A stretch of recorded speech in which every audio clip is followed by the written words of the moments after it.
జాతిపిత మహాత్మా గాంధీ ఆశయాలు ప్రతి ఒక్కరూ స్ఫూర్తిగా తీసుకోవాలని మాచర్ల శాసనసభ్యులు జోలకంటి బ్రహ్మారెడ్డి అన్నారు. అక్టోబర్ 2 గాంధీ జయంతి సందర్భంగా పట్టణంలోని ప్రధాన రహదారిలో ఉన్న మహాత్మా గాంధీ విగ్రహానికి పూలమాలలు వేసి ఘనంగా నివాళులర్పించారు. ఈ సందర్భంగా ఎమ్మెల్యే జోలకంటి మాట్లాడారు.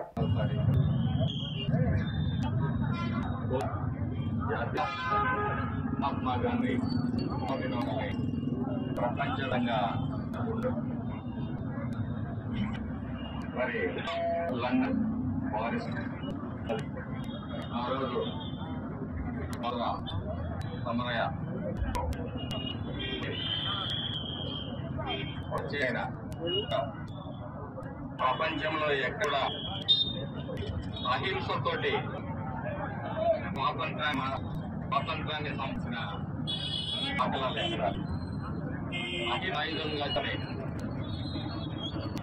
ఆ రోజు బ్రిటిష్ వారిని ఎదిరించి ఇన్ని కులాల వారిని ఇన్ని ప్రాల వారిని ఒకే వేదిక కాంగ్రెస్ అనే సంస్థ బ్రిటిష్ పై స్వతంత్ర మహోన్నతమే మహాత్మా గాంధీ వారు అహి మార్గంలోనే చూసిన విధానంలోనే ఈరోజు భారతదేశం ఎన్నో సమస్యలు వీలైన వరకు మరి ఆ మార్గంలో